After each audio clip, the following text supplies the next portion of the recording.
It was 4:35 p.m. on a golden Friday in Savannah, Georgia. 13-year-old Malik Johnson stepped into Peterson's Market with a proud smile and $20 in his pocket. His mission: buy cupcakes for his little sister's 6th birthday. His mother was working late, so Malik took it upon himself to surprise his sister. But as he reached for the hostess cupcakes, the calm shattered.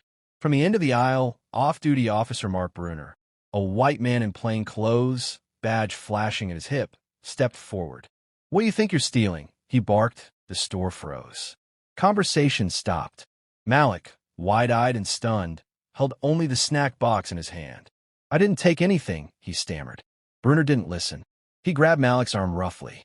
"Empty your hoodie," he demanded. The cashier, a young Latina named Sophia, tried to speak up. "Sir, I didn't see." Bruner silenced her with a glare. "That's the problem." He snapped. 3 customers pulled out their phones. An elderly black couple whispered in shock. A baby began crying. Malik stood frozen, his chest heaving with shallow breaths. "I paid for it," he whispered. "I have the receipt." Bruner patted him down anyway, then dragged him by the arm to the customer service desk. Malik's backpack slipped from his shoulder and spilled school books and a birthday card onto the floor. A woman near the entrance finally said, "This isn't right." At 4:45 p.m., the front of the store resembled a crime scene. Though no crime had occurred, that's when the door chimed. Danielle Johnson, 18, walked in wearing her Navy JROTC uniform. She froze at the sight of her brother being restrained. "What's going on?" she demanded. "This boy was caught stealing," Bruner said coldly. "Stay out of it." Danielle's voice didn't waver. "That's my brother, and I want to see the footage." No one in the store claimed to have seen Malik steal anything. Just heavy silence and distant murmurs. The manager, Ken Whitmore, stepped from the back. Danielle turned to him. "Please," she said. He nodded. "Come with me." Upstairs, the footage told a very different story. At T436, Malik picked up the cupcakes. At 4:38, he paid with a $20 bill, received $5.12 in change, and walked calmly toward the door with a receipt in hand. But then the unexpected happened.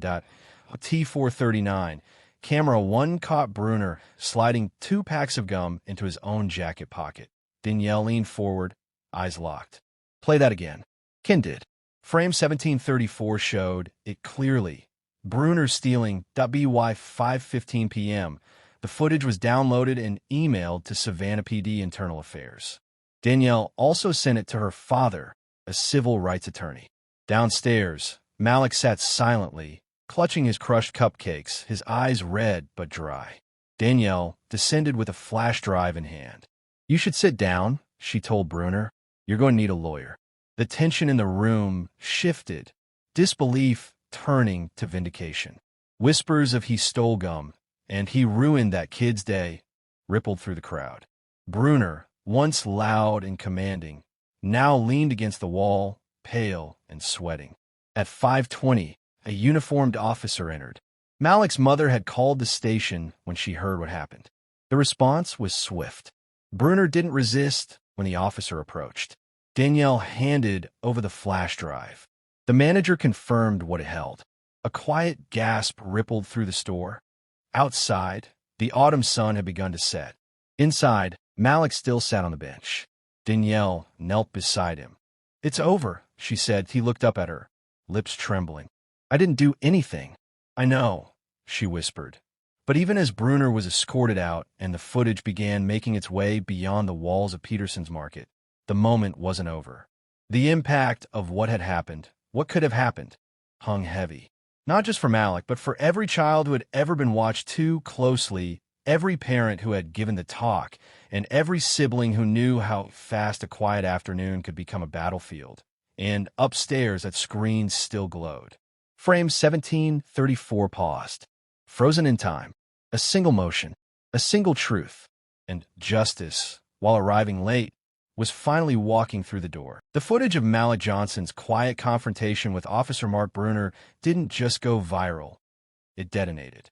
By morning, it was a headline on every major network. "Teen wrongfully accused. Officer caught stealing." The captions read beneath looping clips of the security footage. The world saw Malik's innocence, Bruner's theft, and the quiet strength in the face of injustice the 13-year-old boy had shown. But in Savannah, something deeper was stirring. Outside Peterson's Market, where the incident had occurred, crowds returned each day. By Sunday, it wasn't just about one officer. It was about Malik, about kids like him, about stories that never made it to camera. Malik, who had tried to stay out of the spotlight, found himself standing in it, center stage of a reckoning his courage helped spark the tea home. Things were quieter, but no less intense. His mother had taken time off work. Danielle hovered, protective and proud. Every time the phone rang, it was a reporter or advocate. Malik just wanted to finish his homework and eat his cupcakes. But he understood now. Silence hadn't protected him, and his voice had power. On Monday morning, Malik received a letter. It was from the Georgia Civil Rights Alliance, inviting him to speak at their upcoming Youth Justice Summit. "Your story has become a symbol of resilience," it read. "We believe you can inspire others." Malik didn't answer right away. "I'm not a speaker," he told Danielle, nervous. "You weren't a symbol either," she replied, "until you stood your ground." He agreed, hesitantly. Why Tuesday, Peterson's Market had new posters up. "Respect is not optional. We stand with Malik." Ken Whitmore, the store manager, introduced new staff training protocols and a scholarship in Malik's name. "Let's make sure what happened never happens again," he said in a press conference. The crowd clapped. For once, not just out of support, but out of a sense of collective responsibility. That evening, Malik returned to school. He expected whispers, maybe awkward glances. Instead, he was met with nods, fist bumps, and classmates saving him seats in the lunchroom. "You're that kid," one student said. "You were brave, man." Malik shrugged it off, but he smiled. For the first time in days, he felt like a kid again. But Bruner's story wasn't finished either. On Wednesday, the Savannah Police Department issued an updated statement. Officer Bruner had officially resigned. Internal Affairs had forwarded evidence to the district attorney's office. "We are committed to accountability," it read. Still, people weren't satisfied. Activists demanded charges. Parents demanded reform. A town hall held that night. Danielle spoke for the first time publicly. In her JROTC uniform, standing before hundreds in folding chairs, she said, "My brother was treated like a suspect when all he wanted was cupcakes. But he chose to stay calm. I chose to speak up. You should too." The applause was thunderous. Back home, Malik watched his sister on TV. "You're amazing," he told her. "No," she said. "You are." Thursday morning brought new momentum. WJCL Savannah aired an exclusive feature on Malik titled, "The Boy Who Sparked a Movement." The mayor issued a citywide proclamation declaring March 15th Malik Johnson Day, celebrating youth courage and civic responsibility. Malik tried to act cool, but the moment felt big. Later that day, as the family sat on their porch, Malik turned serious. "What if nothing changes?" he asked. His mother put her arm around him. "Something already has," she said. "People are listening." At the Youth Justice Summit that weekend, Malik stood behind a podium taller than he expected, facing a crowd larger than his school's entire student body.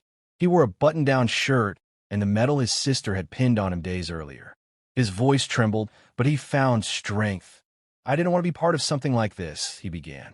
"But now that I am, I want it to matter."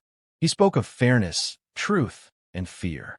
He talked about being seen, about being judged, and about how even a small voice can make people hear what they've ignored for too long. When he finished, the crowd gave him a standing ovation. By Sunday evening, #StandWithMalik was trending globally. Donations poured into youth advocacy groups in Savannah. Schools across Georgia requested equity training resources. And families who had never heard of Peterson's Market now used it as a talking point at dinner tables. What would you have done if you were Malik? But Malik wasn't interested in fame or hashtags.